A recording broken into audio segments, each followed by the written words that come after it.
Mesdames, Messieurs, bonsoir. Le Conseil national pour la sauvegarde de la patrie, dans une correspondance adressée au gouvernement français, a demandé le départ des forces françaises présentes sur le territoire national. Un départ qui semble désormais inéluctable car les premiers soldats français doivent quitter le Niger dès le début du mois de septembre, plus exactement le 3. Et le 3 novembre prochain, ça sera le départ de l'ensemble des forces françaises qui sont appelées à plier bagages. Ainsi, à la veille de cette échéance du 3 septembre, le grand débat s'intéresse au sujet pour voir concrètement avec nos invités qui sont sur ce plateau et tous issus de la société civile comment cette décision du CNSP sera appliquée à la lettre. Départ des forces françaises au Niger, une décision hautement saluée par les populations, c'est le thème de notre plateau de ce soir. Et comme invité, nous avons M. Mekol Zodi, coordinateur national TLP Niger et acteur de la société civile. M. Bana Ibrahim, activiste politique. Et enfin, M. Ablaï Seydou, coordinateur national du mouvement M102, Union sacrée pour la sauvegarde de la souveraineté nationale et la dignité du peuple. Chers invités, bonsoir et merci d'avoir accepté notre invitation où nous allons parler du départ des forces françaises du Niger, qui est une demande forte des populations nigériennes dans leur écrasante majorité, mais aussi une exigence désormais du Conseil national pour la sauvegarde de la patrie, qui a pris les taureaux par les cornes, on peut le dire ainsi, pour exiger le départ des forces françaises du territoire national. Nous allons à cet effet, voir avec vous au cours de ce débat comment concrètement ce départ des militaires français va se matérialiser sur le terrain. Et pour entamer notre débat, cette question qui est toujours d'actualité, le Conseil national pour la sauvegarde de la patrie et le gouvernement ont expressément demandé le départ de l'ambassadeur de France au Niger sous 48 heures, selon certaines informations qui circulent, le gouvernement français refuse, arguant ne pas reconnaître les nouvelles autorités issues du coup d'État du 26 juillet. Quel commentaire vous suscite cette situation, M. Mekol? Merci Abdoulaye et merci de nous avoir donné l'occasion de venir ici échanger par rapport à cette situation aussi préoccupante de la situation de l'ambassadeur de France et aussi des forces françaises ici, des intérêts français si on peut le dire directement. Le Conseil national pour la sauvegarde de la patrie a pris la sage décision de déclarer Sylvain Ité personne non grata sur notre territoire. C'est une sage décision, c'est quelque chose que nous attendons depuis. Et ça s'est concrétisé. Et aujourd'hui, c'est qu'il faudrait reconnaître qu'il est cloîtré au niveau de l'ambassade. Il ne peut pas sortir. Quand il sortira, on considère que effectivement c'est une personne en situation irrégulière et on devrait l'arrêter. Qui vit dans le pays. On devrait l'arrêter mani militari, l'amener à l'aéroport et le faire partir chez lui comme il faisait aux immigrés. Et au-delà de ça, vous avez vu hier, il y a eu un communiqué aussi du Conseil par rapport où on a demandé au service de police de prendre toutes les dispositions nécessaires pour qu'effectivement il soit évacué. Donc vous avez constaté qu'il y a un dispositif au niveau de l'ambassade où les policiers contrôlaient les véhicules pour voir si effectivement ils ne vont pas essayer de l'exfiltrer, l'amener quelque part pour le cacher. On considère que c'est fini, il est persona non grata. C'est que les gens et les autres doivent comprendre que les accords là, c'est entre les États. Ce n'est pas entre des régimes, ce n'est pas entre des individus. Mais quand l'État du Niger décide effectivement à faire partir quelqu'un qui n'est pas de nationalité nigérienne, normalement, il ne devrait même pas avoir cette affaire de légitimité ou quoi que ce soit. Maintenant, nous, peuple nigérien, nous n'avons même pas besoin de nous préoccuper de cette situation-là. Pour nous, c'est le départ de forces françaises qui sont ici au niveau de la base. Donc, les autorités militaires vont prendre toutes les dispositions pour que cette décision-là soit respectée. Et voilà, aujourd'hui, comme s'il est en prison, parce que c'est quelqu'un qui ne peut pas sortir encore qu'il est à Niamey. Il est en prison, il est emprisonné et c'est ridicule quand vous voyez la communauté internationale sont en train de rire des autorités françaises qui sont en train de crier pour dire que non, un tel n'est pas légitime, un tel est légitime et tout ça là, ça c'est dépassé. C'est vraiment ridicule. Et ils doivent comprendre que les choses évoluent. Ce n'est même plus aux années 1800 ou 1900 où ils étaient arrivés ici, ils peuvent faire ce qu'ils veulent. Maintenant, la communication passe, les choses ont changé. Et ça les ridiculise davantage et ça fait en sorte que vous allez constater que les peuples africains sont en train de se soulever contre la France face à ce genre de communication. D'accord. Merci, M. Matel. Oui, M. Bara. Bonjour. Vous répondez par rapport à cette situation? D'abord, je voudrais d'abord vous remercier pour cette occasion. Merci. Moi, je pense que la situation de l'ambassadeur Sylvain Ité, c'est encore une preuve supplémentaire de la perte de vitesse de la France en termes de diplomatie. Vous savez, les accords d'accréditation d'ambassadeurs sont régis par une convention. C'est cette convention qui permet à chaque pays d'envoyer un représentant auprès de l'État, d'un autre État partenaire. Lorsque cet État, quelle que soit la forme de son gouvernement, retire la confiance de cette personne, l'État qui a envoyé l'ambassadeur est obligé de se plier. Mais comme la France a toujours pensé qu'elle est en territoire conquis en Afrique, on se demande, comme l'a dit tout à l'heure Michael, c'est ridicule. Vous envoyez quelqu'un auprès d'un État. L'État dit qu'il n'en veut pas. Vous dites non, je ne vous reconnais pas. Il va rester faire quoi? D'abord, un ambassadeur, c'est quelqu'un qui facilite le séjour aux ressortissants de son pays. Bien sûr. Avant tout, d'abord, c'est son premier rôle. Mais vous dites, vous ne reconnaissez même pas ces autorités. Quand un Français a une difficulté dans le pays, vous allez contacter qui? Oui, bien sûr. Donc c'est ce qui montre tout le ridicule de cette histoire. Et je pense que ça ne grandit pas la France. La France doit se dire, et Macron en tête, qu'il est temps d'arrêter la descente aux enfers. Moi, je plains le peuple français. Parce que le peuple français, quand même, est un peuple qui a une histoire. Et aujourd'hui, grâce et à cause de l'action de Macron, l'image de la France est par terre un peu partout. Concrètement, je pense que hier, c'est le ministre des Affaires étrangères qui a rendu une note dans laquelle il dit clairement que M.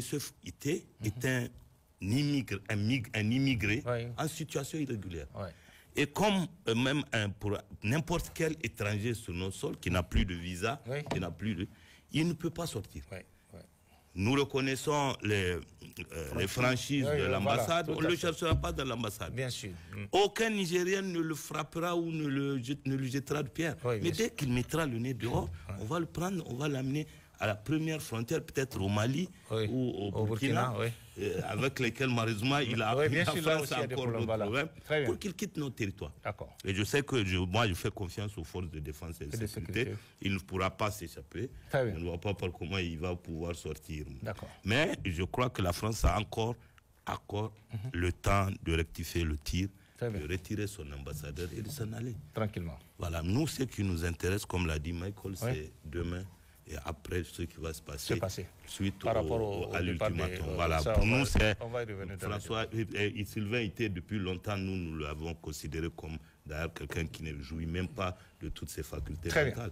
Parce qu'il a été capable de dire que l'eau du fleuve, là, c'est pour les Européens. Bon, donc, très bien. Merci, M. Bana. Oui, M. Ablaï. Merci, bonsoir. Merci Tchemogo pour cette occasion et cette opportunité de nous exprimer à travers ces grands débats sur la situation sociopolitique de notre pays et plus particulièrement sur cette thématique-là. Donc, déjà, je fais mienne de toutes les interventions qu'ont dit mes camarades, mais aussi et surtout saluer la responsabilité et le courage des autorités nigériennes qui ont pris ces décisions fortes et qui répondent aux aspirations des populations. Tout à fait, Que ce soit le départ des forces françaises, que ce soit le départ de l'ambassadeur, ce sont des points et des revendications, nous, de notre mouvement et de plusieurs autres structures depuis des années par rapport au comportement de la France et de sa présence illégale déjà. Rappelez-vous que nous, pour le peuple, cette présence française militaire au Niger, elle est déjà illégale. Elle n'a pas suivi les procédures. Nous l'avons toujours dénoncé. Et aujourd'hui, que ce sont les autorités légitimes de ces pays, parce que ce n'est pas à Macron de déterminer la légitimité de nos dirigeants. Bien sûr. La légitimité d'un dirigeant est conférée par le peuple. Et aujourd'hui, le peuple, à travers sa mobilisation constante, générale, dans tous les pays, est en train de prouver que nos autorités sont légitimes. Et donc, nous saluons également la responsabilité du peuple nigérien. Parce qu'en réalité, en ayant ce comportement, cette attitude enfantin, c'était pour créer de la France et des autorités françaises, c'était au fait pour créer une situation où ils pensent que le peuple allait se soulever, allait poser des actes de violence et servir de cela comme étant un prétexte d'intervention en termes de légitime défense. Mais le peuple nigérien a montré qu'il est un peuple mature. Ils ont considéré cela comme un non-événement. Je salue même l'attitude responsable également des autorités nigériennes qui ont fait de l'intervention d'avant-hier de Macron un non-événement parce qu'ils n'ont pas réagi à son intervention. Comme on le dit, le chien aboie, la caravane passe. Et donc, nous aujourd'hui, nous savons dans quelle dynamique nous sommes. Nous sommes dans une dynamique de défense de notre souveraineté et cela, il est irréversible.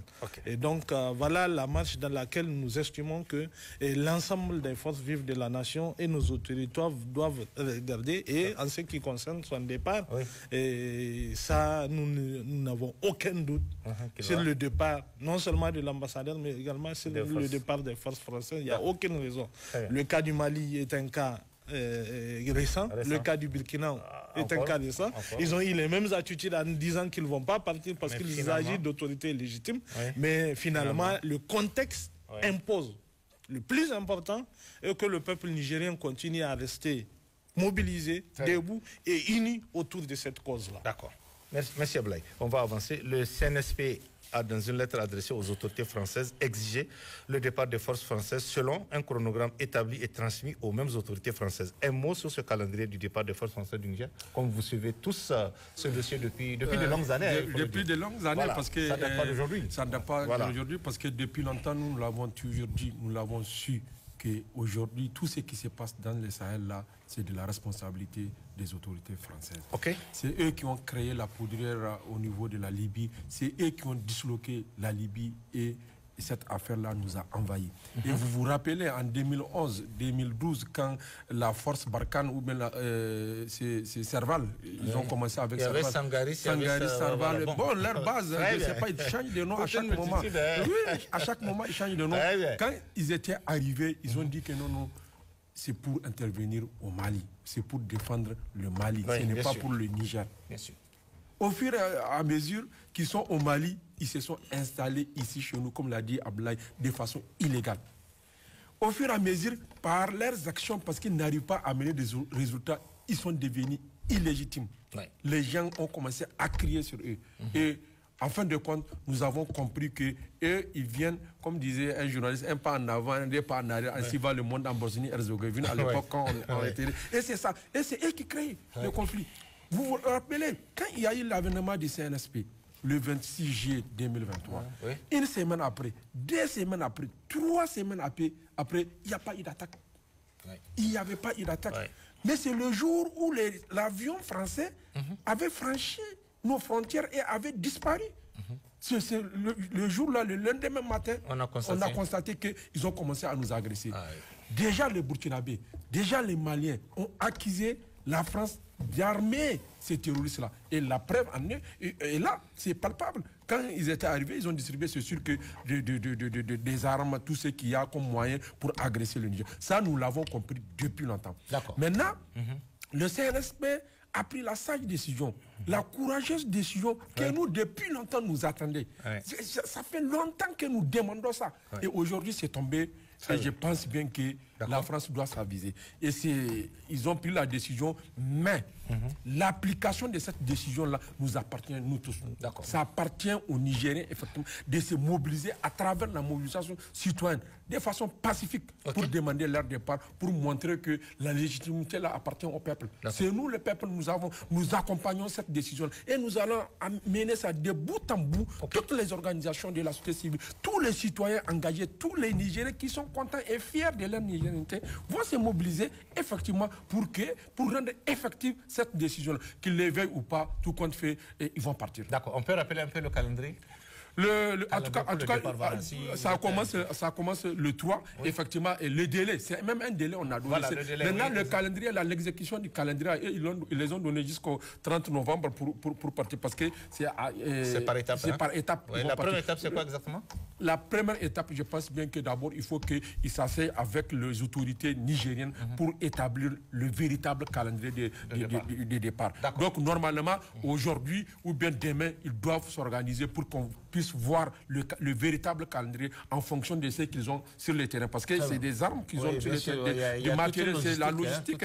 Donc, ça veut dire que ça peut prendre un peu de temps, mais quand même, le calendrier doit sortir pour que nous sachions qu'effectivement, ils se préparent à quitter. D'accord, merci. Oui, monsieur Bernard. Oui, vous savez, monsieur Ablaye, en fait, pour comprendre un peu le calendrier, c'est qu'il y a plusieurs catégories d'accords. Accords de défense ou accords militaires. Bien sûr.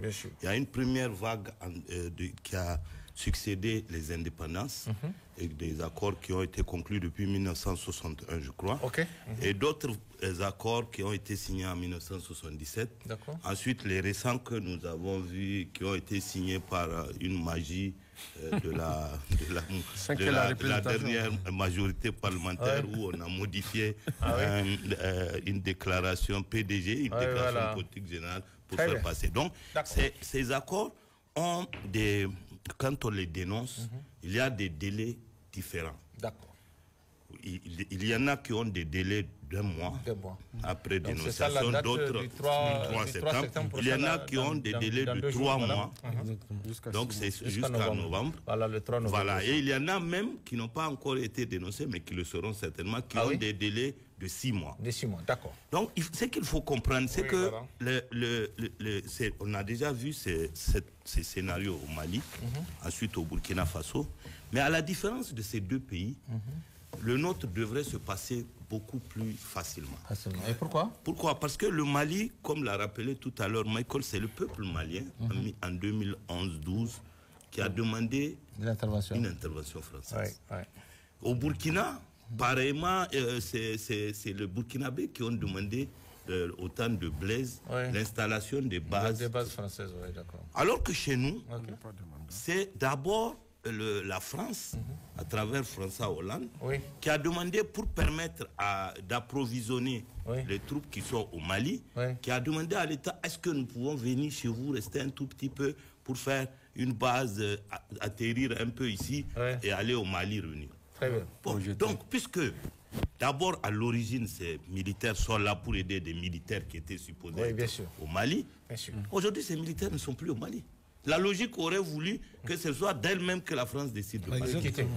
Même puisqu'ils ont compté sur des dirigeants félons de l'époque qui ont pensé que le fait de les amener, de les entasser sur notre territoire, ça les protégerait ou protégerait leur pouvoir. Donc finalement, ils sont revenus tous s'installer chez nous. Donc, une autorité, qu'elle soit amenée, je rappelle d'ailleurs que 1977, les accords qui ont amené les premiers soldats sur notre sol, c'était sous le magistère de Séni Kounché, qui était issu d'un coup d'État. Comme l'a rappelé tout à l'heure Ablaye, il n'appartient pas à la France de déterminer la légitimité ou non de notre pays, de nos dirigeants. Donc, moi je pense que la France fait un dernier barreau d'honneur, comme elle l'a fait au Mali, comme elle l'a fait au Burkina, en disant non, nous ne sommes pas venus à cause de vous, c'est les autorités élues démocratiquement. Mais je pense qu'ils finiront par partir.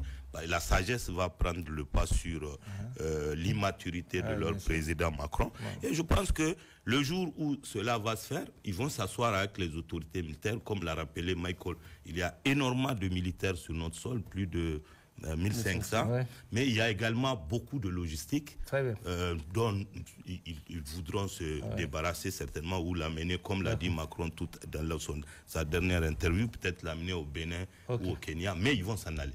Parce que le pays, le Niger, nous appartient.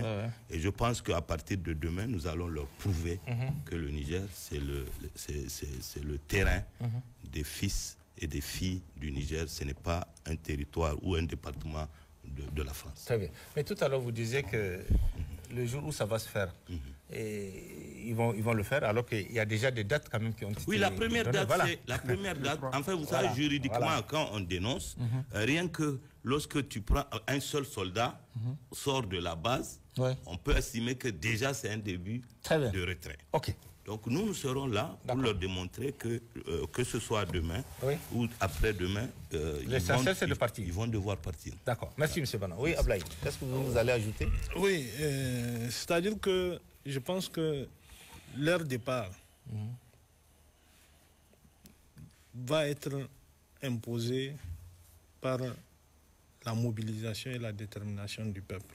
Au Burkina, s'ils ont quitté, c'est parce que le peuple est resté debout. Ils avaient même voulu intervenir pour installer un président qui n'était pas légitime, ici d'un coup d'État, mais qui était à leur service, en l'occurrence d'Amiba. Ils avaient fait pieds et mains. Mais le peuple burkinabé était mobilisé debout et il a mis un échec à ces projets. Mais vous voyez, ils n'ont jamais parlé du régime de Damiba comme étant un régime illégitime. C'est pour cette raison que nous insistons sur le fait qu'en réalité, ces gens n'ont rien à foutre avec la démocratie. Ces gens n'ont rien à foutre avec ce qui arrange ou pas le peuple. Ils sont là, dans nos pays, pour leur propre intérêt. Que ce soit des intérêts géostratégiques, que ce soit des intérêts de domination de nos dirigeants, de sauvetage des dirigeants qui sont à leur service, qui constituent leur valeur le coup, et également de propagation d'un certain nombre de leurs intérêts à eux. Au Niger, tout le monde sait pourquoi ils sont là. D'abord, le premier aspect, c'est de déstabiliser le Sahel pour justifier leur implantation au Sahel afin de pouvoir continuer à exploiter indûment les ressources naturelles de ce pays, pour pouvoir être moins dépendant de la Russie du point de vue énergétique. Telle est la réalité. Durant 50 ans, ils ont continué à exploiter nos ressources, notamment notre uranium, dans un sens unique. Voyez-vous, je me rappelle, pendant la campagne des propos du président de Chine, Bazoum, qui disait que la France exploitait notre uranium par solidarité. Par charité. Oui, par charité. Oui. Au Niger. Par charité. Oui. Parce qu'on n'a pas peut-être quelqu'un qui peut le faire ou bien quoi. Oui, c'était un dirigeant, à l'époque, ministre d'État, ministre de l'Intérieur, candidat aux élections présidentielles, qui a eu à dire ça. Aujourd'hui, voyez-vous, le débat en France, c'est de dire que nous ne pourrons pas quitter le Niger, ce n'est pas possible. Le Niger, ce n'est pas comme le Mali. Le Niger, ce n'est pas comme le Burkina. Parce que si on quitte le Niger, on est foutu. La France va s'écrouler.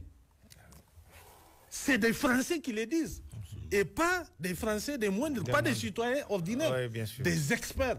Parce que tout simplement, et sans doute des politiques nos ressources iranifères qui sont exploités, on ne nous a jamais communiqué les vraies quantités.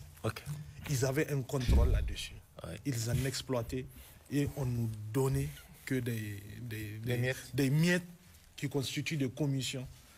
Même pas 1% du budget national. Moi, c'est pour cette raison, je pense, qu'au-delà de cette décision de faire partir ces forces françaises, le CNSP, pour raison stratégique, doit prendre une décision pour fermer ces mines. Parce qu'au fait, on en a... Pour fermer, Oui, pour fermer.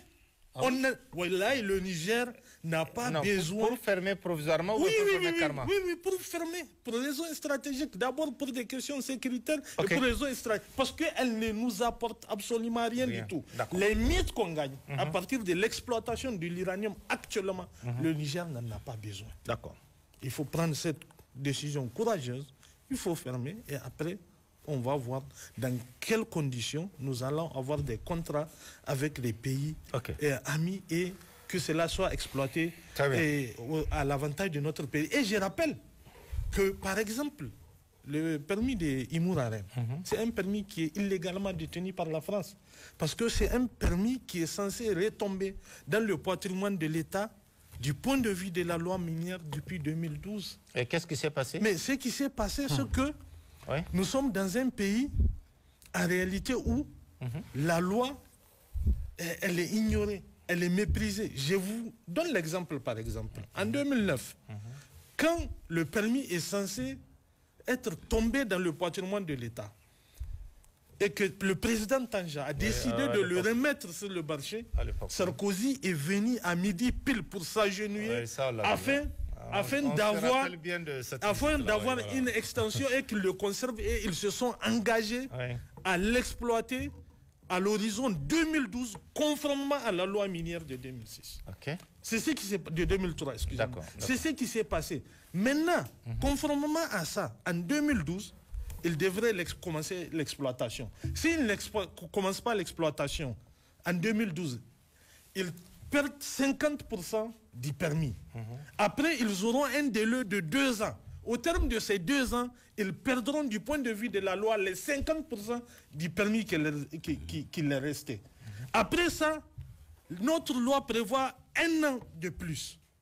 Si au terme de 1 an, ils n'ont pas exploité, là, ils perdent encore l'intégralité des segments. C'est-à-dire à l'espace de 2012 plus 2005 ans, ça fait 2017. À partir de 2017, le permis de Imouraren revient de manière totale dans le domaine de l'État et à l'État de décider de le remettre sur le marché.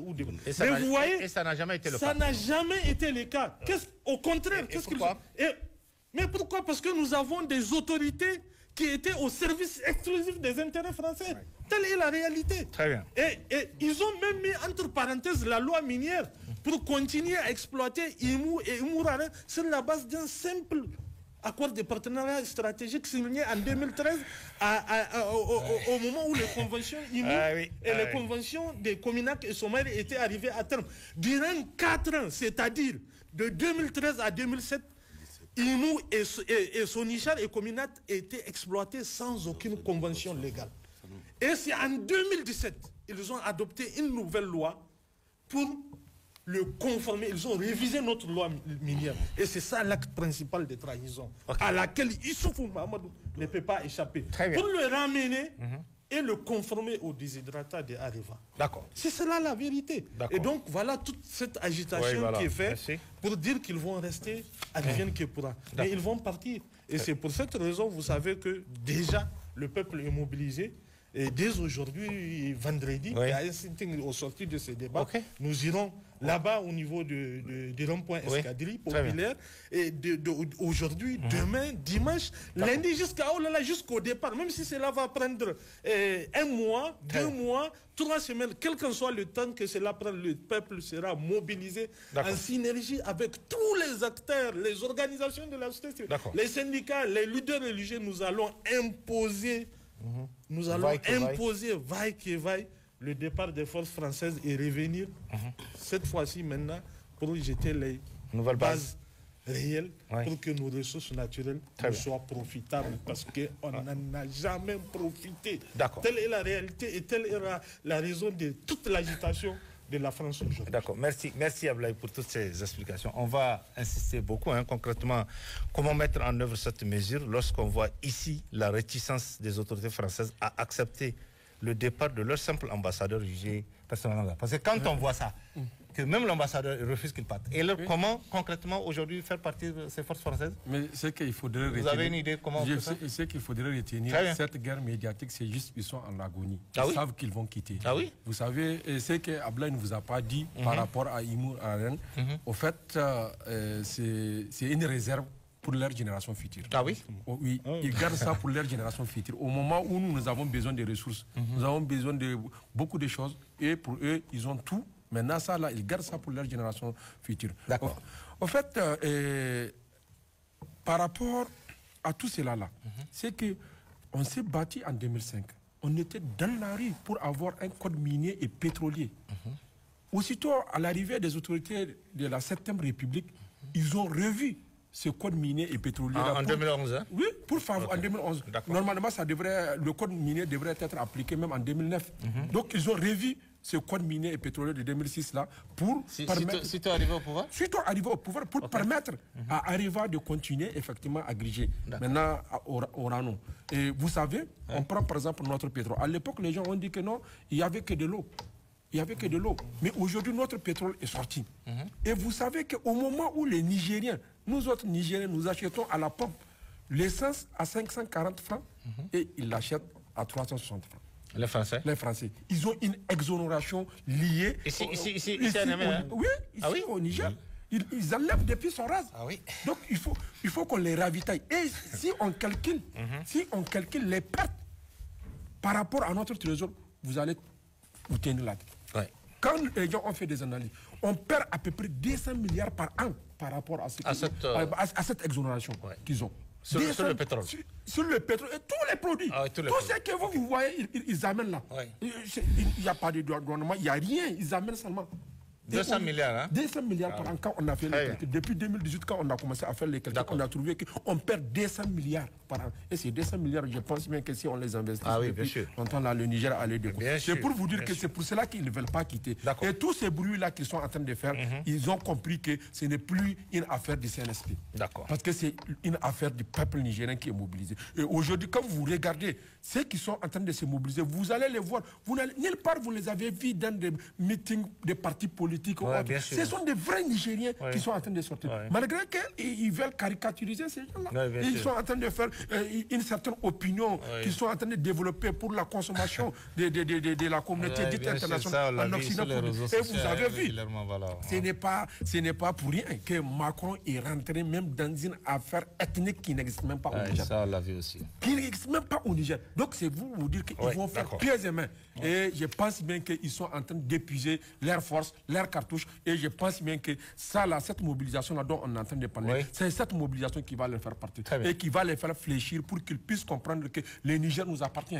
Nous sommes Nigériens. Et comme eux, ils disent qu'ils sont Français, je pense bien que les accords de 1961, les accords de défense de 1961, où ils ont tout mis là, c'est fini. D'accord. On a compris. Merci. Merci, Marco. Oui, Bana. Oui, en fait, je voudrais juste ajouter vous savez, la question de l'uranium, au-delà de la présence des forces, ce sont d'abord des questions qui sont liées. En fait, les militaires sont dans le Sahel, et principalement au Niger, pour protéger les intérêts économiques français. Parmi lesquels, Ablaye et Michael l'ont rappelé, l'uranium tient une place. Pourquoi? Vous savez, il y a quelques mois après les propos tenus par Bazoum par rapport à la place que représente l'uranium dans notre pays, la France a revu sa politique nucléaire. Elle avait d'abord, dans un premier temps, opté pour le démantèlement de ces centrales, de certaines centrales. Mais là, finalement, face à la crise énergétique mondiale, la France a fait un plan de relance. Peut-être de la guerre en Ukraine, c'est ça? Avant même la guerre en Ukraine, il y avait une petite guerre froide qui s'installait. Mais à partir de ce moment, l'uranium est redevenu une priorité en France. Et comme écoutez bien Macron quand il parle, il dit, avec le Niger, nous avons un partenariat avec des dirigeants. Ah oui? Pas même avec le pays. Pas avec le pays. Pas avec l'État du Niger. Oui, il suffit que la France change de politique. Donc, il appelle ses partenaires comme il les appelle. Bon, écoutez, vos propos que vous avez dit hier, là, en réalité, ce n'est pas vrai. Nous voulons bien de l'uranium du Niger. D'accord. Et vous voyez, finalement, le Niger va encore faire volte-face pour qu'on dise que, bon, finalement, il faut relancer le secteur de l'uranium. Comme l'ont rappelé Michael et Ablaye, l'uranium n'a jamais servi les intérêts du Niger. Vous vous souvenez quand, en 2007, 9 ou 9, quand le président Sarkozy était venu, le président Tanger lui a murmuré quand est-ce qu'on peut avoir une centrale nucléaire, et il a balayé ça d'un revers de la main. Non, c'est pas pour vous n'avez pas de l'eau. Oui. Donc, ça veut dire que la France protège ses intérêts et elle n'acceptera pas de partir de sitôt. Ok. Et comment il faut faire? Bon, ils l'ont rappelé. Aujourd'hui, nous ne sommes pas naïfs. Nous ne sommes pas une puissance militaire pour faire la guerre à la France militairement. Ça, c'est sûr. Mais nous sommes une puissance. Notre puissance réside dans notre peuple. Ok. Il n'y a aucun pays capable de prendre des armes et de venir faire la guerre à un peuple. Oui. Lorsque le peuple est vent debout, et déterminé, uni surtout, parce qu'il faut quand même profiter de votre micro pour demander l'union sacrée des fils et filles du Niger. Okay. Aujourd'hui, hier, nous avions fait des meetings dans les 5 arrondissements avec Michael. On a rappelé, ce n'est pas une course de vitesse, c'est une course de fond. Toutes les manifestations à partir d'aujourd'hui doivent être focus sur l'escadrille militaire. Parce que c'est la seule manière que nous avons de démontrer à la face du monde et à la France surtout que notre peuple est derrière le CNSP et il assume les décisions courageuses que nos dirigeants ont prises. Bien sûr, bien sûr. Et nous ne sommes pas encore naïfs de penser que c'est un jour, 2 jours, ils vont plier, mais nous resterons le temps qu'il faut. Très bien. Et comme vous le savez, d'ailleurs, depuis la décision, ils sont cloîtrés eux-mêmes. Ils ne sortent pas. Mais même les militaires, hein? Les militaires non plus ne sortent pas de là-bas. Partout ils sont, que ce soit à Niamey, parce qu'il faut rappeler qu'ils ne sont pas qu'à Niamey. Ils sont à Niamey, ils sont à Oualam, ils sont à Tilaberi et à Dosso. Partout, ils sont encerclés par les forces armées nigériennes. Ils ne sortent pas. Sans aucune violence, c'est notre territoire. Vous n'avez pas à sortir de là où on vous a dit de rester. Mais nous, le peuple, nous leur demandons d'être aussi matures. Toutes les manifestations doivent se faire dans un calme olympien. Pacifiquement. Pacifiquement. On n'est pas là pour s'en prendre à des biens privés ou publics. Nous allons être là avec du bruit, montrer à la France que le Niger est un pays souverain et qu'il assume, au moins depuis le 26 juillet passé, il assume cette souveraineté et cette indépendance. D'accord. Merci, merci Bernard. Oui, oui, donc toujours dans le cadre de ces départs, déjà, vous savez que la présence des forces françaises au Niger coûte énormément au budget de l'État nigérien. Énormément. À partir de la dénonciation des accords, l'État nigérien n'est plus obligé d'honorer ses engagements. Moi, ça reste à vérifier, mais moi j'ai échangé à un militaire qui m'a dit chaque soldat français coûte 90 000 francs jour au budget général de l'État. Ah oui, c'est sûr, c'est vérifiable ça là? C'est ça, je dis, ça reste à vérifier. C'est un militaire qui me l'a dit. Il faut vraiment vérifier. Maintenant, c'est aux autorités nigériennes, dans le cadre de ce combat-là, de dire exactement combien coûte un soldat français. Combien coûte un soldat français présent sur le territoire nigérien au budget de l'État? Parce que c'est avec nos ressources qu'ils sont. Et c'est pour cette raison, voyez-vous, toute la stratégie des dirigeants du régime déchu a été de comment sucer le peuple. Comment chaque jour tirer de l'argent du peuple. Nous avons vu tous les types de lois fiscales, de mesures fiscales pour appauvrir le peuple. D'accord. L'objectif derrière, c'était de mobiliser des ressources, non seulement pour remplir leurs poches, mais surtout pour assurer leurs engagements contractuels vis-à-vis de la présence des militaires français, dont l'objectif est double. D'abord, c'est les protéger eux contre un éventuel coup d'État. Mais c'est arrivé. C'est arrivé. Voilà. Pourquoi? Parce que eux, ils n'ont pas mis la dimension divine. Ils n'ont pas mis la dimension que Dieu existe et que la décision finale revient à Dieu. On a empêché les populations de manifester. On a concassé les partis politiques. Les syndicats ont été soudoyés. On a mis à terre toutes les forces de contre-pouvoir, y compris l'armée a été divisée. À 40 km, aucune possibilité pour une force quelconque de rentrer avec un dispositif militaire armé. Est-ce que vous voyez? Donc, mais les Nigériens les Nigériens ont dit, nous retournons vers Allah subhanahu wa ta'ala. Nous allons prier pour qu'elle les ramène sur le droit chemin. S'ils reviennent sur le droit chemin, c'est tant mieux. S'ils ne reviennent pas, qu'Allah nous en débarrasse et nous amène des dirigeants plus meilleurs qu'eux. Et Dieu a accepté les prières en les désengageant dans la paix, sans qu'il y ait un seul coup de feu, sans qu'il y ait effusion de sang. Et Dieu nous a mené des dirigeants meilleurs qu'eux, parce que les actes qu'ils sont en train de poser, en ce qui concerne, en tout cas, ces aspects-là nous montrent que véritablement, ils sont là à l'écoute du peuple. Et nous les invitons à être davantage à l'écoute du peuple, à répondre davantage aux aspirations du peuple, en revoyant toutes les mesures injustes qui ont été prises, par exemple la question de l'augmentation du prix du gasoil. Ça ne se justifie pas. Le CNSP ne peut pas continuer à appliquer cette mesure aux citoyens dans ce contexte de cherté de la vie, d'embargo. Nous savons qu'ils ont besoin des ressources, mais ils doivent vraiment prendre des mesures. Et aussi, c'est de dire que nous sommes dans un contexte de guerre. Nous sommes dans un contexte de guerre. Nous, au niveau de la société civile, nous, au niveau des citoyens, pour nous, nous sommes dans la guerre. Nous sommes dans la guerre. Vous comprenez? Oui, voilà. Nous ne souhaitons pas qu'il y ait des affrontements. Mais notre mentalité est déjà préparée pour ça. Et nous sommes en train de faire face, d'assumer notre partition pour la souveraineté de notre pays. Mais nous estimons que le CNSP doit prendre également un certain nombre de mesures pour s'assurer de la victoire. Parce qu'aujourd'hui, nous avons un certain nombre de trucs stratégiques qu'il y a où nous voyons les mêmes acteurs qui continuent à diriger. Ça, les mêmes acteurs, hein? Oui, les mêmes acteurs, c'est-à-dire 10 ans. C'est qui pendant 10 ans, pendant 12 ans, qui continuent aujourd'hui à garder les commandes d'un certain poste stratégique. Ce n'est pas normal selon vous? Non, mais ça ne répond pas. Qu'est-ce qu'il faut faire? Mais il faut prendre des mesures urgentes pour changer ces responsables et mettre des personnes humaines compétentes dont la vision et les convictions sont en phase avec le contexte actuel. On a besoin quand même de tout le monde. Mais on a besoin de tout le monde, mais pour des résultats.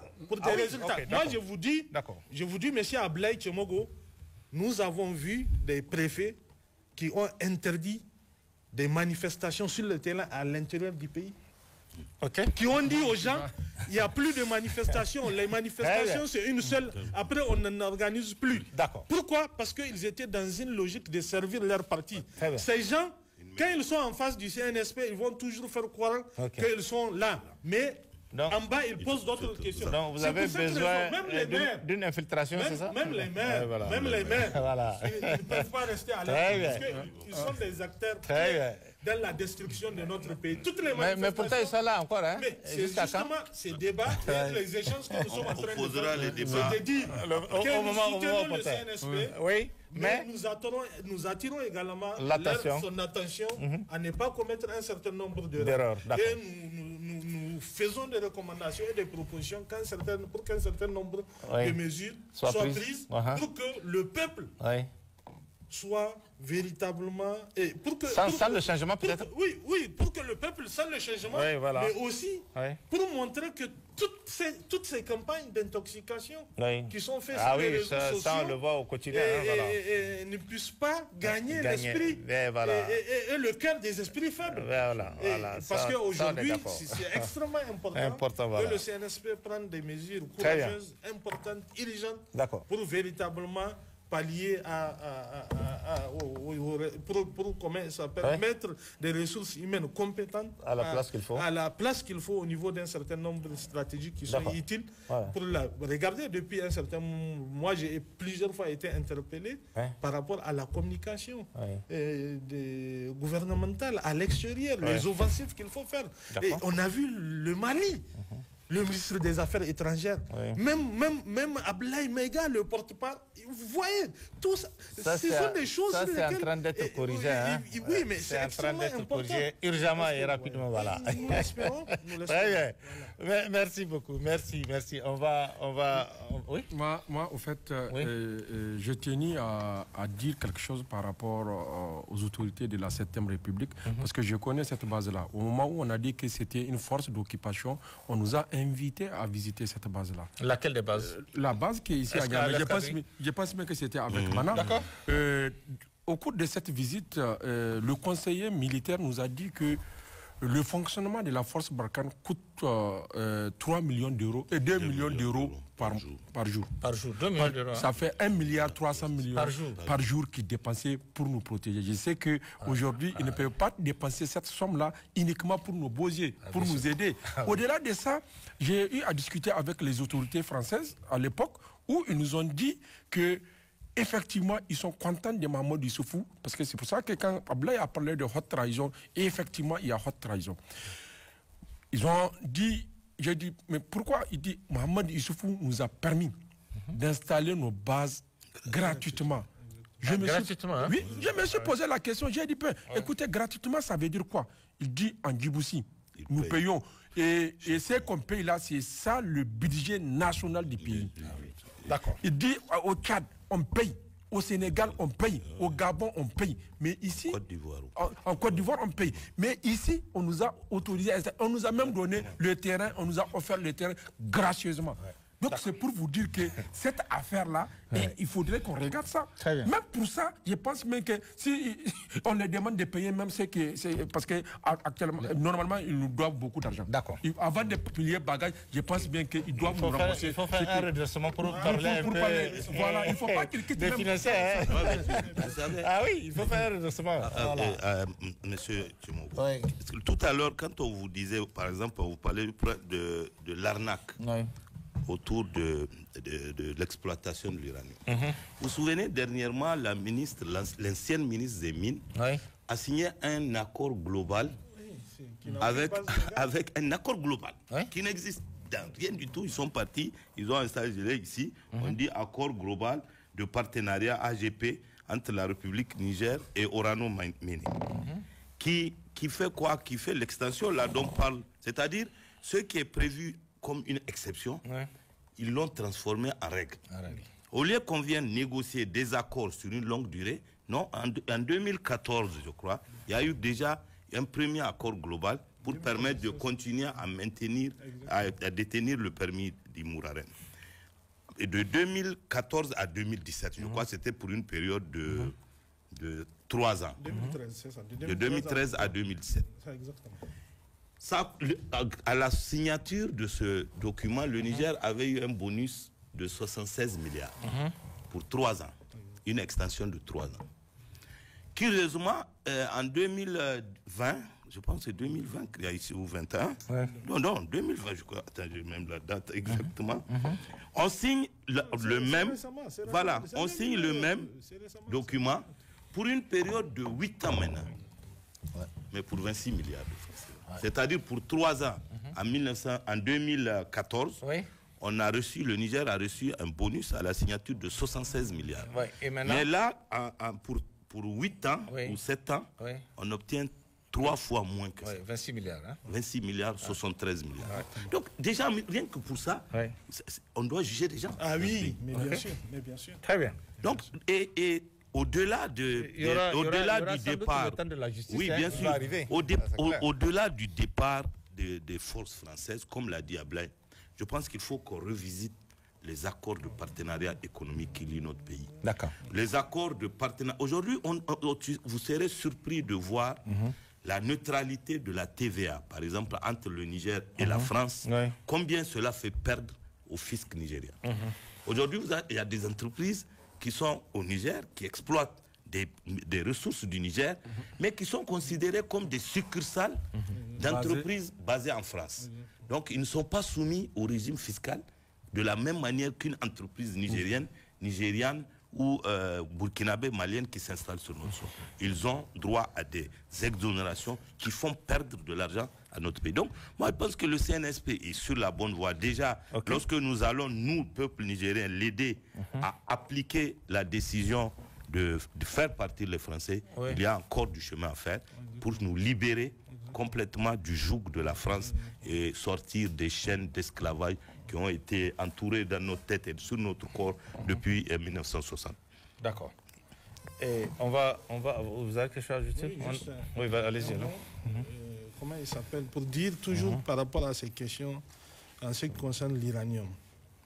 Vous voyez, on nous a toujours fait croire que l'uranium n'était pas important, ne contribue pas assez. Alors que l'uranium, au moment de l'activité de Cominac et Somaïr, d'accord, représente 40% du potentiel uranifère dont la France en bénéficie. D'accord.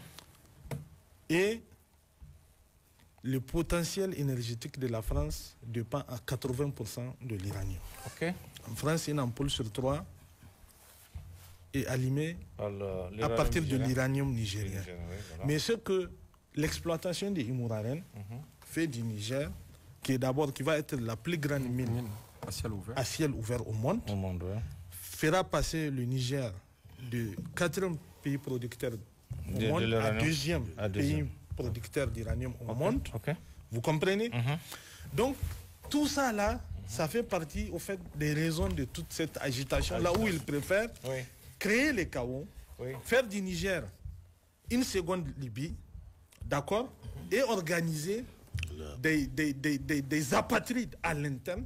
C'est ça qui explique la création des mouvements armés par-ci, par-là, où coup d'État, des gens dont leur objectif et leur intention, c'est de leur donner du matériel militaire, c'est de nous donner, ils vont créer l'insécurité, ils vont continuer à exploiter l'uranium nigérien en accord avec des groupes et des bandits armés, comme ils l'ont fait à un moment donné en Centrafrique.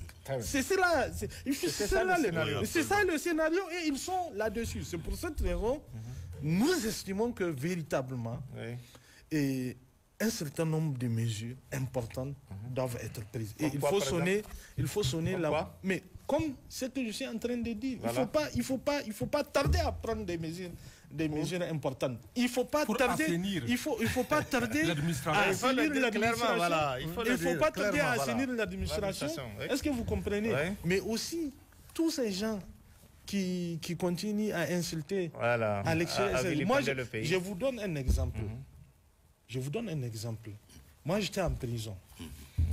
À la veille de mon procès, le 14. Le 14 quoi, juillet? Le 14 avril, j'ai été libéré de prison le 14 avril par la cour d'appel à la fin de... Où, à 48 heures, parce que je demandais à ceux qu'on m'amène mon téléphone pour prendre un certain nombre de contacts, on m'a amené mon téléphone et je vois un message, un appel en absence. Je rappelle la personne, il me dit il a appelé ce numéro parce que c'est un contact qu'on a donné à partir d'un site web qui a été créé pour créer des informations mensongères et fausses, etc. Lui, il m'a appelé pensant que c'est le bon contact. Je lui ai dit non, ça c'est pas vrai, c'est pas vrai. Et il m'a donné le lien. Et je suis parti sur le site. Et j'ai vu le site, j'ai vu le contenu, un contenu que je ne peux pas dire ici parce qu'on ne va pas contribuer à leur logique. Mais on a donné l'information à la police judiciaire.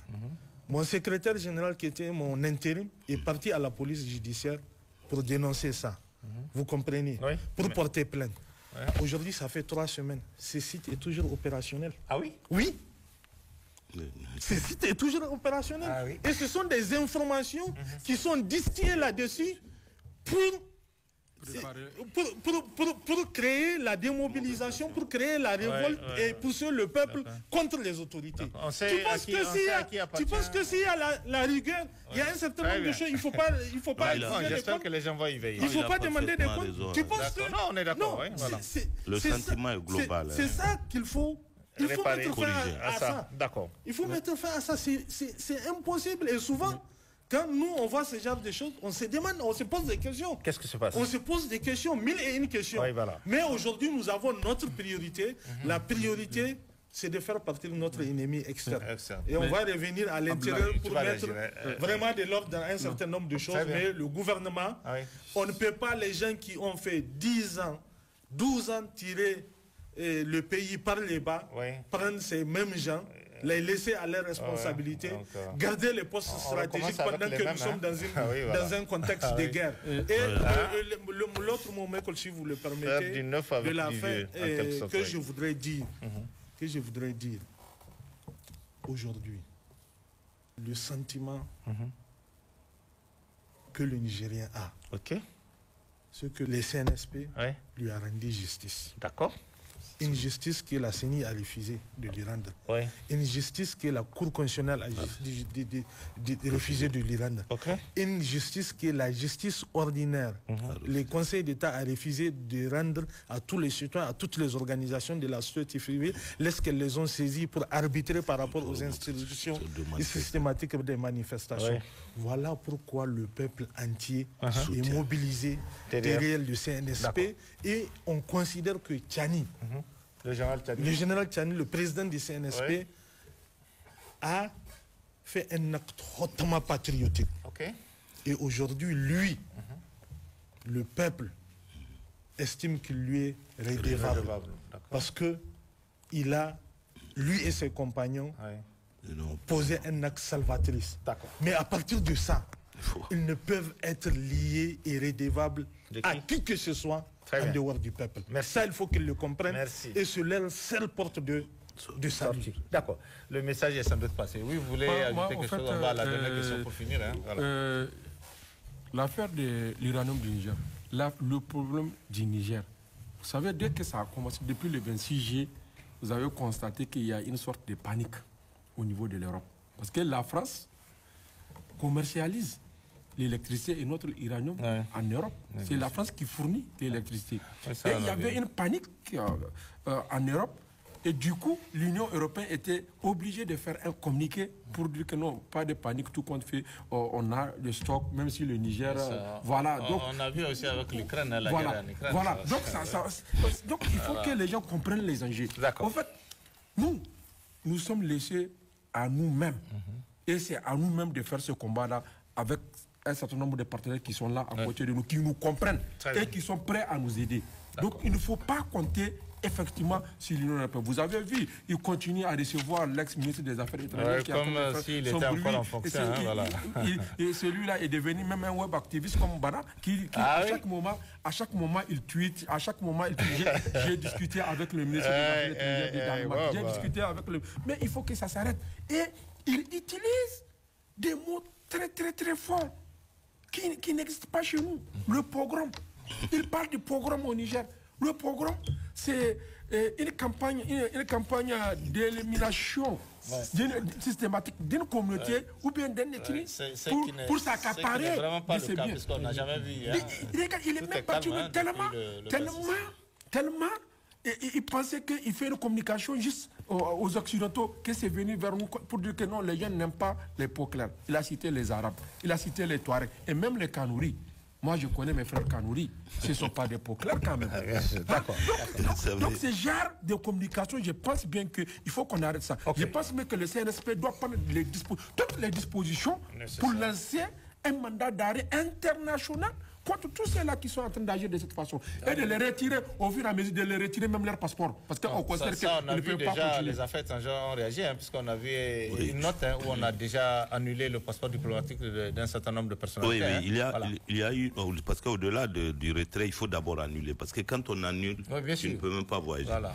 Donc, mais moi, ce qui est important, je vais revenir là-dessus, c'est qu'aujourd'hui, les 1500 soldats qui sont au Niger, vous savez, aux premières heures, lorsque la France voulait intervenir militairement, elle a fait atterrir un avion cargo, violant l'interdiction de survol et même la fermeture des frontières. Ce cargo, il est là. Toujours, hein? Il est toujours là. Ah, il n'a pas bougé? Non, ces hommes sont là, sous la bonne garde des éléments de défense.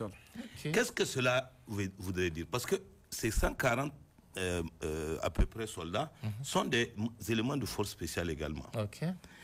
Et j'ai vu une analyse, ça veut dire que les 1400 là, si vous regardez, beaucoup parmi eux, ce ne sont pas des militaires. C'est des ingénieurs.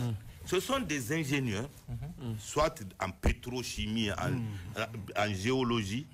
Et si vous avez remarqué, vers la fin du conflit entre la France et le Mali, d'ailleurs, pendant tout le temps qu'il y avait des forces françaises au Mali, beaucoup de transitaires du Niger peuvent l'affirmer parce qu'ils ont convoyé des camions entiers dont le contenu est scellé. Aucune autorité sur tout le tronçon qu'ils empruntent, que ce soit au Mali, au Burkina et au Niger, aucune autorité ne sait ce que contient ces camions. Exactement.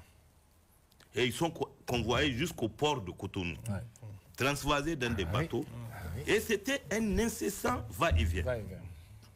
Aujourd'hui, nos parents qui sont dans la zone de Tillabéri aussi savent que le balisage qui est fait lors du passage des troupes qu'on appelle des troupes censées venir nous assurer notre sécurité, en réalité, ils sont venus pour cartographier les sous-sols de notre pays. Aujourd'hui, ils savent exactement ce qu'il y a. Donc, pour toutes ces raisons, comme on l'a dit tout à l'heure, la France n'acceptera pas de quitter de son plein gré. Ouais. Donc, mais lorsque le peuple se mobilisera, pendant tout le temps qu'il faut, dans la discipline et sans aucune violence, ils seront contraints de plier bagage. Je martèle tout un chacun. À partir d'aujourd'hui, quand tu te réveilles, direction Escadrille. D'accord. Merci, Bana. On va vraiment finir pour vous libérer parce que vous avez des activités, j'imagine, à faire. Le mot de la fin, c'est ce que Bana vient de dire. Pour finir, un message, un message sur ce que doivent être les luttes prochaines, et au niveau de la société civile et au niveau de l'ensemble des populations pour l'honneur de la patrie et la dignité du peuple. Je sais pourquoi vous êtes tous mobilisés depuis. Les luttes prochaines, déjà, c'est la mobilisation permanente. Comme cela a été dit. Et c'est notre souhait à tous. D'accord. Une seule direction, un seul lieu. C'est le rond-point Escadrille que nous baptisons le rond-point de la résistance. Très bien. Ça, c'est extrêmement important. Okay. Au-delà de ça, c'est que des actions importantes soient prises dans le sens de restaurer la justice. Parce qu'aujourd'hui, tout ce qu'on aura à faire, si notre justice n'est pas une justice qui est rendue au nom du peuple, cela sera vain. Donc nous estimons qu'il y a urgence et cela donc passe déjà pour nous par la libération de tous ces détenus politiques qui sont injustement arrêtés, qui sont en prison, dont la nation a besoin d'eux. Les militaires qui sont injustement arrêtés, le peuple a fait du Tchani par sa mobilisation permanente et constante depuis le 26 juillet. Donc nous estimons qu'il n'y a plus de clivage au sein de notre armée. Il y a plus, notre armée est unie. Non, le peuple est uni. La preuve des donc ses fils ne peuvent pas continuer à garder en prison, quelle qu'en soit la raison. Aujourd'hui, je pense que même si les gens ont eu tort, à supposer que les tentatives de coup d'État étaient vraies et qu'ils ont été sanctionnés. Aujourd'hui, Tchani, c'est lui le chef de l'État. Il a pouvoir il a autorité à pouvoir prendre des décrets pour gracier. Aujourd'hui, beaucoup de gens sont détenus de manière préventive. C'est-à-dire que c'est une action du ministère public. Le ministère public doit actionner pour que ces procédures judiciaires accélèrent et que ces gens regagnent le terrain de combat. D'accord.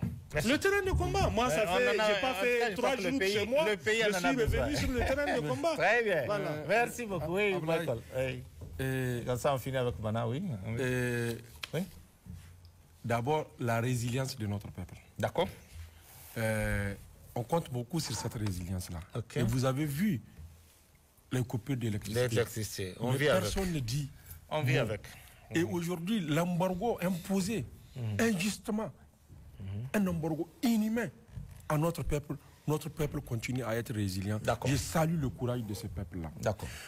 Nous attendons des autorités des signaux très forts par rapport à l'assainissement, par rapport à la justice. Nous avons tellement soif de justice. Nous avons besoin qu'on dise qu'un pauvre Nigérien puisse arriver devant les juridictions, qu'il a raison qu'on lui donne sa raison. Et par rapport à l'agresseur extérieur, parce que nous savons que ce n'est pas le reliquat des chefs d'État de la CEDEAO qui allait nous agresser, mais c'est la France pour ses intérêts. Et que l'opinion nationale et internationale doit comprendre les agissements de la France comme tels, au mépris de toute résolution internationale, au mépris de toute réglementation internationale. La France est en train de vouloir faire en sorte qu'elle puisse nous recoloniser. Et c'est fini, c'est dépassé.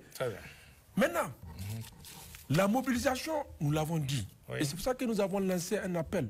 Il y aura la société civile malienne, la société civile burkinabé, et ici, qui vont se mobiliser pour venir ici au Niger, à Niamey, pour libérer notre pays du joug de l'impression. C'est pour montrer aux uns et aux autres que nous sommes déterminés et nous n'avons pas peur de l'agissement. C'est pour ça que vous avez vu, en un premier temps, nous avons demandé à ce que la jeunesse, ceux qui sont en parfaite santé, d'aller au niveau des centres de santé pour donner les sangs, pour leur montrer que nous sommes en train de nous préparer pour défendre l'intégrité de notre territoire, même si c'est physiquement. Donc, cette mobilisation, déjà aujourd'hui, il y aura un sitting au niveau des escadrilles. Demain, à partir de 15h, nous allons tous nous retrouver au niveau de la place Toumo. une mobilisation conséquente pour montrer que nous sommes déterminés à finir avec cette question. Et nous allons marcher de la place Toumont jusqu'au rond-point Escadrille. Moi, j'allais même aller loin. Ce n'est même pas une place de la résistance. Ça devrait être une place de l'indépendance. Parce que ce n'est pas notre indépendance. Ça, on verra bien. Et nous allons faire en sorte que nous allons occuper la rue du rond-point 6e jusqu'à Escadrille, bondé de monde, pour montrer à la face du monde les Nigériens sont déterminés et ils vont partir. On va suivre ça. Oui. Bana, on finit avec vous rapidement. À la suite de mes deux camarades, je vais réitérer le même message pour converger vers l'Escadrille. Mais au-delà, moi j'ai un message, c'est à l'endroit du CNSP. Je voudrais qu'ils aient toujours à l'esprit que leur seule boussole dans la conduite, c'est le peuple. Exactement. C'est-à-dire, aujourd'hui, toutes les actions qu'ils sont en train de poser, ils doivent regarder l'intérêt du peuple, pas l'intérêt d'individus, quel que soit. Parce que la réussite de cette action que nous entamons réside dans le fait que le peuple continue à se retrouver à travers les actions du Sahel. Et je lance un appel au maire de la ville, le gouverneur de la ville de Niamey, Plaquette, pour qu'il nous aide à identifier tous les endroits où il y a le nom d'un président ou d'un ancien président français dans la ville de Niamey. Parce que le symbole est hyper important dans un combat. On ne peut pas continuer à combattre la France pendant que des rues de notre pays continuent à s'appeler François Mitterrand, Charles de Gaulle, dont le seul mérite a été d'exploiter et de maintenir notre pays dans la colonisation. Ça, on est en pleine révolution, hein, c'est ça? Mais bien sûr, nous sommes dans une révolution. C'est une révolution. Très bien. 30 secondes, s'il vous plaît. Rapidement, 30 secondes, s'il vous plaît. Justement, qu'on nous entende bien. Pour nous, nous ne sommes pas dans un contexte de coup d'État. Nous sommes dans un contexte de révolution populaire. Nous sommes dans une révolution populaire. Nous sommes dans une révolution. Nous sommes dans une révolution populaire. Ce n'est vraiment plus un coup d'État. Non. Il y a eu une action le 26 juillet. Très bien. À partir du 26 juillet, les secondes et les minutes qu'ils ont suivi, le peuple a pris sa chose en main. Nous sommes dans un contexte de révolution populaire. Nous ne sommes pas dans un coup d'État. Oui, on va pas finir ce qui s'est passé au Mali. Aujourd'hui, je veux attirer l'attention des uns et des autres. Il faudrait qu'on évite ces termes péjoratifs. La junte. C'est fini. Nous, on considère qu'il n'y a plus de junte. Nous avons des autorités légitimes qui sont à la tête du pays. Donc, il faut que les gens arrêtent ces termes. Et nous, Niger, au Mali, vous n'allez pas oser appeler Assimi Goïta comme junte, président de la junte. Très bien. Là, je suis d'accord. Je vais même ajouter, peut-être qu'il y a même d'autres aussi qui disent que, bon, le vocal de transition, là, il faut aussi le bannir pour parler de la refondation. On parle d'autorité de refondation. Je pense qu'au niveau de vos organisations, les jeunes... Absolument. Nous allons passer le message. Très bien. Merci. On va clôturer un instant, s'il vous plaît. Mesdames, Messieurs, c'est la fin de cette émission. Merci de l'avoir suivi. Et demain, nous parlerons de la nomination des gouverneurs et préfets militaires par le Conseil national pour la sauvegarde de la patrie et qui a été favorablement accueilli par les populations. Excellente soirée à tous. Au revoir.